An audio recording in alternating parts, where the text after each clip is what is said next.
much everybody in this room has heard of chelation. If you haven't, you have now. Thank you for that question. I love chelation therapy because it does so much good and so little harm.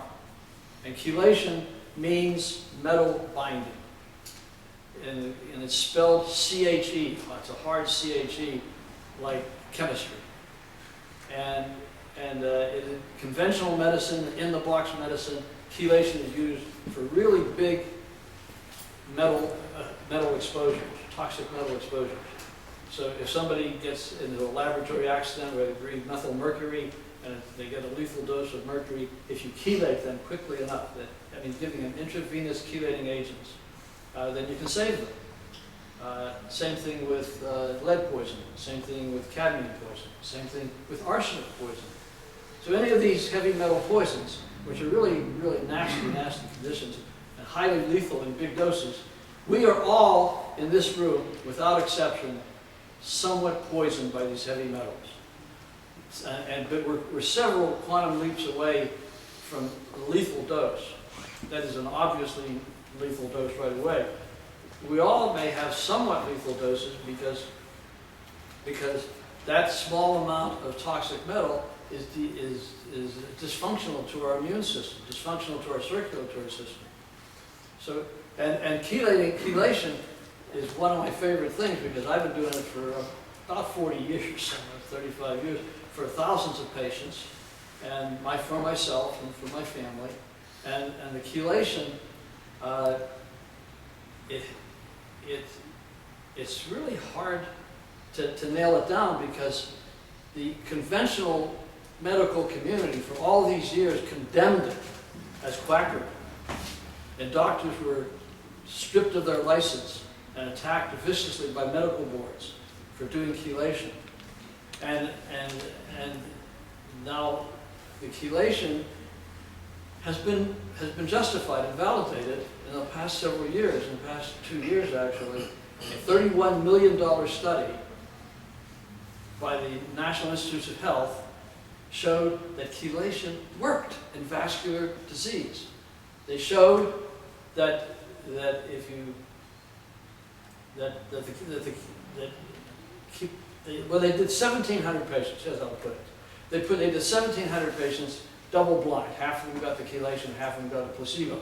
They kept it secret until the study was over. They all got 40 treatments, and they found that these 1,700 people had of the treated group had 17% less cardiovascular events. You don't want an event from the cardiovascular system. You don't want a heart attack or a ruptured artery or a death. These are events that were decreased by 17% in this study. Better than that, the diabetics in the study had a 38% decrease in cardiac events. And that is stunning. So if this drug is EDTA, which is not popular because it's out of patent, no drug company can own the rights to it. It's been out of patent for decades. So this 38% of these diabetics had no cardiac events. And that was a phenomenal finding. And now they hear the president of the American Heart Association saying, well, this doesn't really prove anything. It's just one study.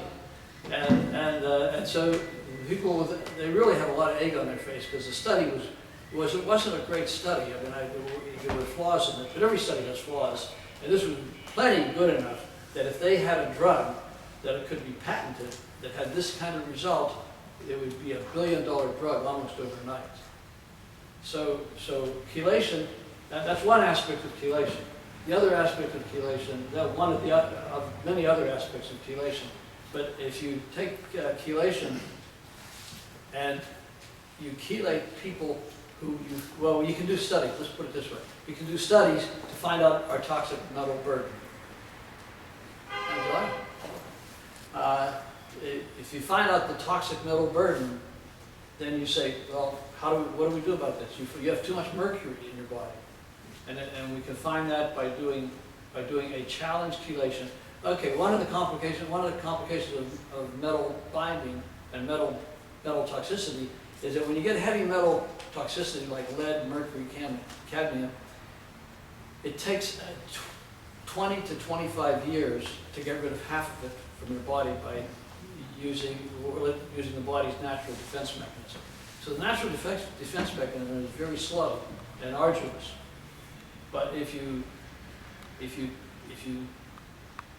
chelate that person, you can get huge amounts of these toxic metals out of your body quickly.